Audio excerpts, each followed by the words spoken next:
وأنا باتفرّج على مسلسل سيد الناس لَفَت نظري الممثل مصطفى عماد، اللي قايم بدور أيمن ابن عمرو سعد في المسلسل. بصراحة بيمثّل حلو أوي، وحاجة غريبة جدًا في المسلسل ده، إن في واحد بيعرف يمثّل في المسلسل، وبصراحة تحس كده مصطفى عماد في المسلسل ده في حتّة لوحده وباقي الممثلين في حتّة تانية، حتّة تالتة، حتّة رابعة. أنا مش عارف مين أقنعهم إن اللي بيعملوه ده اسمه تمثيل. هم بيتنافسوا طول المسلسل على مين هيزعّق أكتر، مين هيبرّق أكتر، مين هيشخط أكتر. مصطفى عماد الولد اللي لسه طالع يعني وهو أفضل واحد بيمثل في المسلسل، وقايم بدور الشخص اللي عنده توحُّد كما يجب يكون، والدور ده صعب جدًا إن حد يعرف يعمله وبالإتقان ده، عامله حلو جدًا. الدور فيه تحوّلات وفيه إحساس عالي، مصطفى عماد عامله حلو أوي ومفاجأة بصراحة بالنسبة لي. فكل التوفيق يا درش والله، وباقي الممثلين هم بصراحة يعني لا تعليق، وخصوصًا يعني رنا رئيس، طول المسلسل وشّها واخد وضعية واحدة بس هي دي. أنا مش عارف مين أقنعها إن اللي هي بتعمله ده اسمه تمثيل. أنا بالنسبة لي واحدة من أضعف المواهب اللي طالعة، وبتاخد فرص كبيرة جدًا أنا مش عارفها ليه. يعني بالنسبة لي في ممثلين جامدين ومستنيين بس ربع فرصة من اللي هي بتاخدها دي. أنا أتمنى يعني لو هي ناوية تكمّل في سكة التمثيل دي يعني تحاول تاخد وِرَش بقى تطوّر من نفسها، لإن بصراحة الموضوع كارثي بالنسبة لي. يعني هي ضعيفة جدًا كمستوى تمثيلي، وحاسس إن ما فيش موهبة. الموضوع يعني مش عارف أقول لكم إيه. تتفقوا معايا في الموضوع ده والّا إيه؟ والمسلسل التاني اللي كنت حاطط آمال كبيرة جدًا عليه، وكنت حاطط expectation عالية عليه، كنت منتظر أشوف منه أفضل من كده، هو مسلسل الغاوي لأحمد مكي.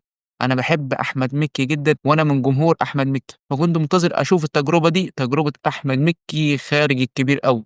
كنت منتظر أشوف المسلسل ده ومتحمس جدًا ليه، بس المسلسل بصراحة خيّب كل التوقعات اللي بالنسبة لي.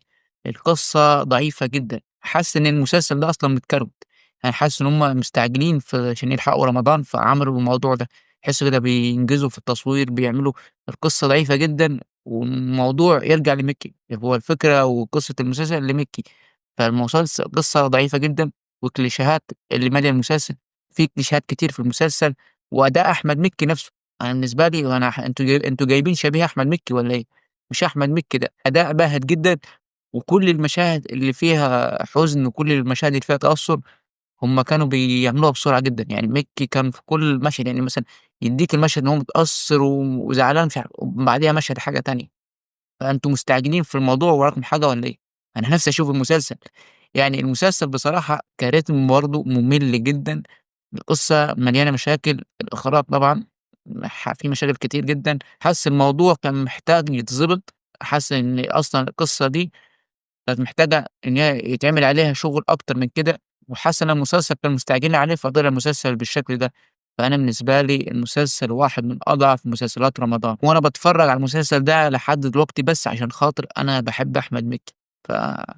قولوا لي إيه أنتم رأيكم في الموضوع ده؟ والمسلسل التالت معانا هو مسلسل نُص الشعب اسمه محمد. والكلام اللي قُلته على أحمد مكي باكرّره على عصام عمر. المسلسل ده أكتر مسلسل متحمّس له قبل رمضان. هو المسلسل ماشي في نمط واحد، في رتم واحد، في حاجة واحدة خالص كده.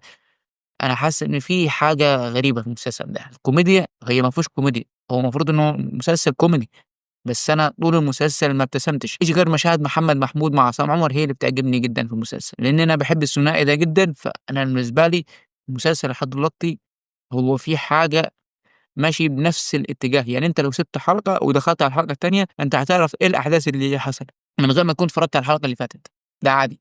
المسلسل قايم كلّه إن عصام عمر بيحاول ما يتقفشش، وكل نهاية حلقة بتختم إن هو خلاص هيتقفش، فتيجي الحلقة اللي بعديها بقى إن هو فلت من الموضوع وما اتقفش. هو طول المسلسل كده بيقفل بحاجة ويعشّمنا خلاص إن إحنا في حاجة هتحصل، لكن لأ، ما فيش يا باشا، طول المسلسل كده. أنا بالنسبة لي مسلسل خيّب التوقعات، هو مسلسل واحد من أسوأ المسلسلات في النُص التاني من رمضان. بس أنا من جمهور طبعًا عصام عمر، فأنا لحد دلوقتي باتفرّج عشان خاطر عصام عمر، وأنا باحب عصام عمر جدًا.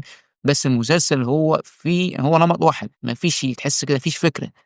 يعني في واحد قرر إن هو يكتب حاجة فطلع معاه المسلسل ده.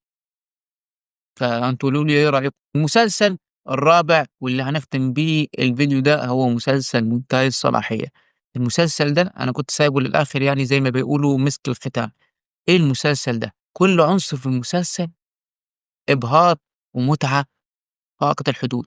المسلسل كل عنصر فيه حاجة حلوة جدًا، التمثيل محمد فراج، هبة مجدي، حسن مالك، ياسمين رئيس، كل ممثل قايم بدوره 10 على 10، خصوصًا يعني محمد فراج، أنا باحب محمد فراج جدًا، وبالنسبة لي محمد فراج أفضل موهبة تمثيلية في مصر، وما حدش يناقشني في الموضوع ده.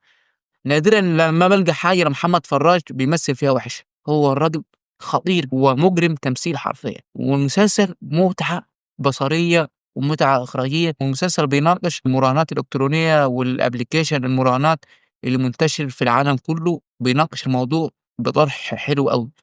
المسلسل ممتع على مستوى الأحداث، الريتم سريع، كل حلقة في التانية المسلسل كله الريتم بتاعه سريع، بتدخل على الحلقة في التانية، في التالتة، هو بصراحة حاجة جامدة جدًا كإخراجيًا وكسيناريو، وبالنسبة لي القصة حلوة جدًا ومتماسكة، كل عنصر في المسلسل هو متعة، وبصراحة أنا مستمتع جدًا، جدًا بالمسلسل ده، وبالنسبة لي مسلسل منتهي الصلاحية واحد من أفضل المسلسلات في النُص التاني من رمضان، وفي رمضان عمومًا يعني، بصراحة المسلسل ممتع جدًا واللي ما اتفرّجش بصراحة يعني يا بختك أنت ما اتفرّجتش على التحفة دي، فأنت لازم تروح تتفرّج، بصراحة المسلسل أنا مستمتع بيه جدًا، القصة حلوة جدًا، وموضوع طرح للقصة وكل الأحداث برضه حلوة جدًا، والممثلين 10 على 10، هبة مجدي طبعًا يا ريت بقى تتعلموا التمثيل منيها، طبيعية جدًا مش بتمثل حرفيًا، هي طبيعية خالص، فالمسلسل بالنسبة لي أنا عاجبني جدًا ومستمتع بالمسلسل ده، فأنتم طبعًا قولوا لي رأيكم إيه المسلسلات اللي عجبتكم في رمضان، وإيه الحاجات اللي خيشت وما عجبتكمش؟